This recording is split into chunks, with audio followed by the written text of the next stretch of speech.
Monsieur le rédacteur en chef, ne craignez-vous pas qu'on revienne sur le mixage, brassage tant décrié par la population? Oui, mais ce n'est pas impossible parce que parmi les combattants du groupe, de ces groupes armés, ces rebelles, il y a aussi des Congolais qui devraient alors des Congolais qui étaient brassés, mais qui ont après pris les armes pour combattre la nation. Oui, mais attention, ce n'est pas, ça ne se fera pas comme si on allait à l'église, selon les termes de l'accord dont nous avons suivi en liminaire.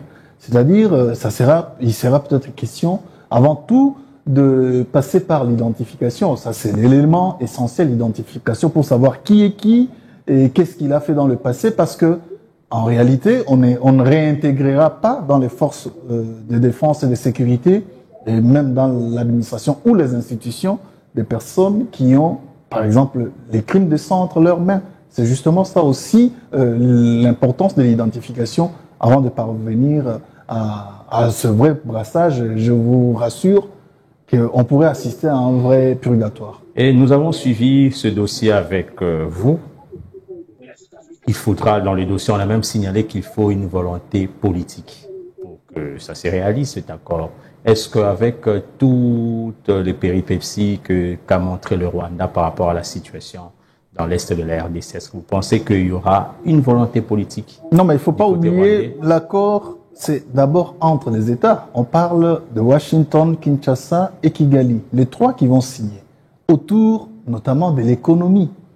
Rappelez-vous, c'est la paix qui pousse tout le monde autour de la table, mais attention, l'enjeu, c'est l'économie. Or, en termes des affaires, rassurez-vous, les États-Unis ne blaguent pas très souvent, parce que ici, il s'agit notamment d'aider la région à retrouver une paix qu'elle a perdue depuis plusieurs décennies.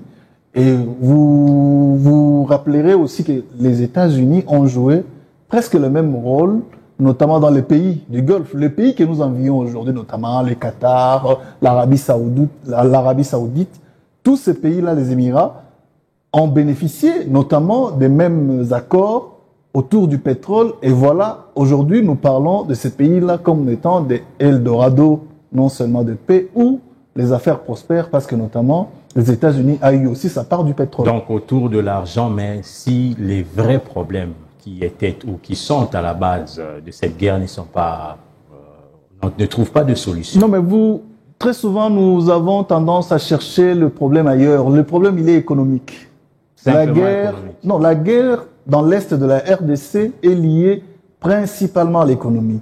Parce que si on trouve aujourd'hui la réponse au niveau notamment de la répartition ou de la participation de ceux qui portent les armes, notamment à cause de la convoitise, d'avoir aussi une part dans ces minéraux, je vous dis, on pourrait déjà résoudre le plus grand problème. Quand on parle de minorité et tout ce que nous connaissons, attendez, dans toutes les provinces, et d'ailleurs, les 450 tribus que nous avons en RDC, toutes peuvent se réclamer chacune d'entre elles comme étant minoritaires. Vous voyez? Or, le Congo, c'est l'ensemble de plusieurs minorités qui font une diversité.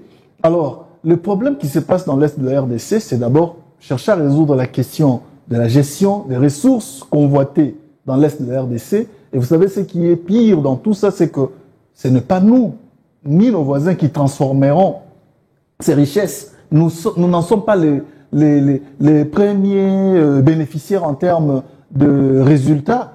Vous voyez, nous, peut-être, nous en bénéficions parce que nous en sommes des propriétaires. Mais quand on construit, par exemple, des voitures électriques qui coûtent cher, on construit des têtes de fusées, on construit même l'arme nucléaire à travers les minéraux de la RDC, ce n'est pas nous qui utilisons ça en premier. C'est-à-dire, ceux qui bénéficient de ces ressources naturelles de la RDC comme matière première ont intérêt, notamment, que la paix demeure, parce que maintenant, les Congolais ont ouvert l'œil et le bon, et aussi les autres par qui ils passaient pour piller, qui ont eu goût de ces richesses.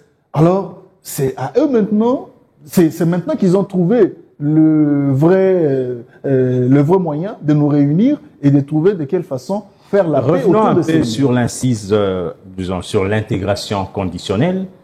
Depuis même le début de cette crise à Nairobi, le M23 avait refusé de se cantonner comme le souhaitait le processus de Nairobi. Mais aujourd'hui, qu'est-ce qui va changer pour qu'ils acceptent le cantonnement? Parce que selon la porte-parole du président de la République, cette intégration se fera par rapport au programme PDDRCS. Est-ce que vous ne trouvez pas la différence entre la façon dont les négociations étaient menées par Luanda ou Nairobi et telles qu'elles sont en train d'être menées aujourd'hui par les États-Unis? Et les États-Unis, quand on parle des États-Unis d'Amérique, c'est la superpuissance mondiale. Voyez ce qui se passe en Iran. Pas plus tard, aujourd'hui même, cette nuit, il y a eu des bombardements américains dans l'Iran. Or, les États-Unis avaient dit avant, non, écoutez, nous n'allons pas nous y mêler, mais pour ses intérêts, parce que les États-Unis savent qu'autour de cette région, il y a notamment ces bases, il y a beaucoup d'intérêts qu'ils doivent protéger.